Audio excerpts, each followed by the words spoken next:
My name's Alon Pillay. Um, I am a undergraduate at the University of Denver studying marketing and monitoring and management.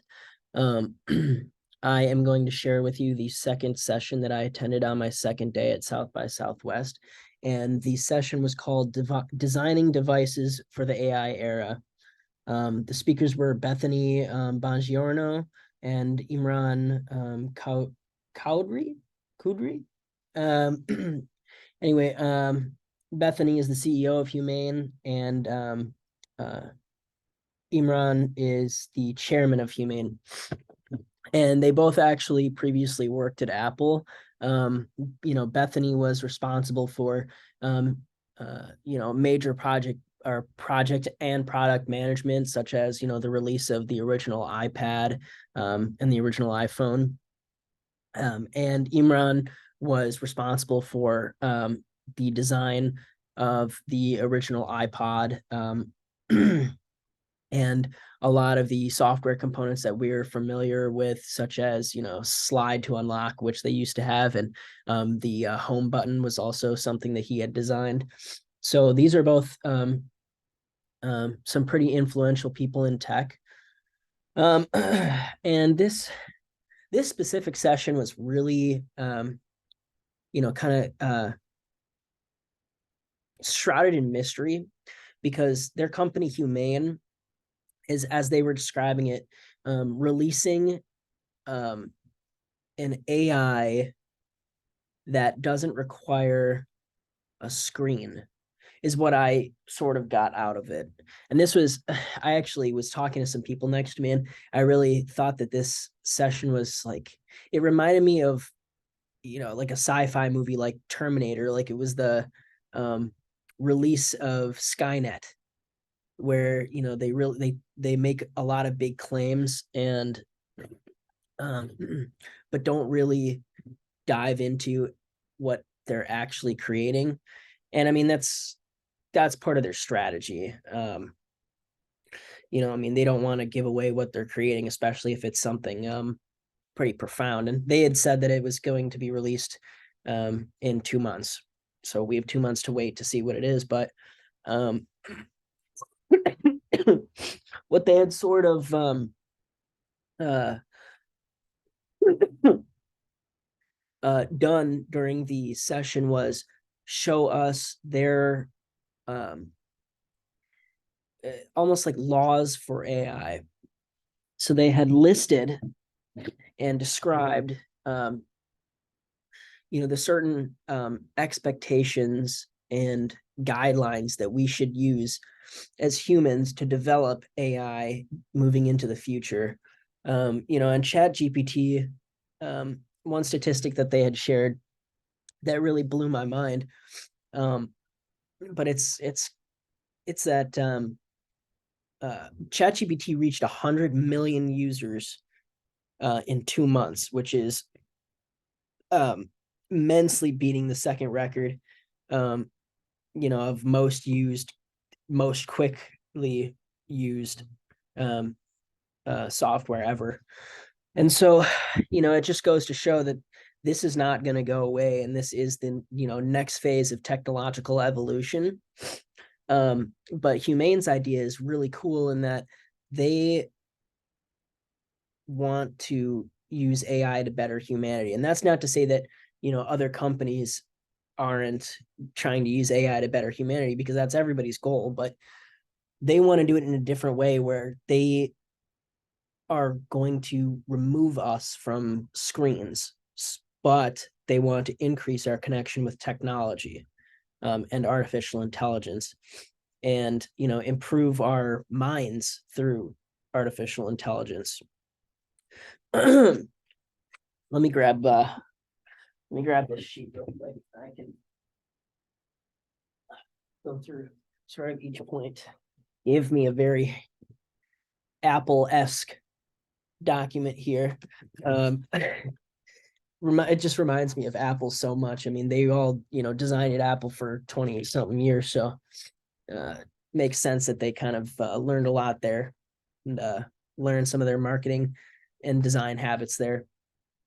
So the first point is good AI is innovative. AI should seek to advance the lives of its users and not just be a new thing. That's kind of like pretty obvious. Good AI is useful. Good AI is efficient. Good AI is trustworthy. And this is something that they stressed, really largely because, in order to train artificial intelligence models, user data has to be collected. They need exorbitant amounts of information from actual regular people to make it more human. It needs to study us, to become more like us.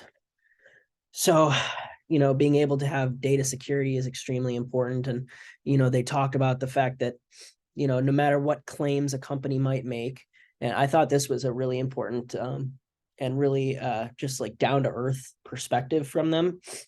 But, no matter how many claims a company might make about data security, and the fact of the matter is our data is not always safe. But in order to create these really influential technologies, we have to put our trust in somebody. And they had said that they want people to put their trust in them, in Humane, their company, because they said that they will go to any measure to protect and do the right thing with people's data. And that, this is a evolving journey, and things, especially with data protection, will need to be changing a lot over time. So essentially what they were saying is nothing is perfect, but we want to be, your best option, instead of saying your data is always secure with us, making these claims that aren't necessarily true, but can technically be made for marketing purposes. So I thought that was,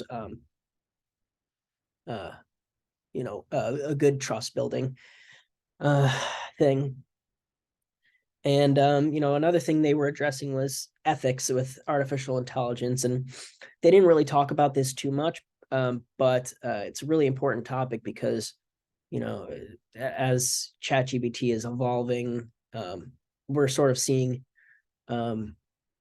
biases come out in artificial intelligence because, especially ChatGPT is trained, only on, or basically only on information, previous to 2021, and online information and facts can actually lead to bias, uh, especially when the information it's trained on is generally biased. So, creating an AI that can sort of see through the bias, and not just regurgitate, pre-written responses to try to mitigate, AI bias, which is what I've experienced, at least with ChatGPT. It doesn't really seem like it's thinking about it as much as it's, just regurgitating what a, dev team told it to cover its ass, essentially. Sorry for my French. So they really wanted to incorporate real ethics into this AI, like an ethic model, which I think is super cool. And then good AI is human centered. So they wanted to, augment humankind. They don't want it to lessen humankind, because, what we're seeing with ChatGPT is, people are just sitting on their computer all the time using ChatGPT. And that's not good either. But anyway, there was a lot more talked about in the session, but just to give you a little bit of my perspective, I think it's an interesting concept. I'm not sure how they're going to pull it off, because in my mind, what I think they're probably doing is some sort of,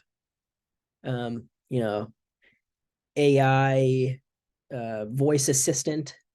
I can't really think about the medium that they're going to use if they're not going to use a screen or, something to type with.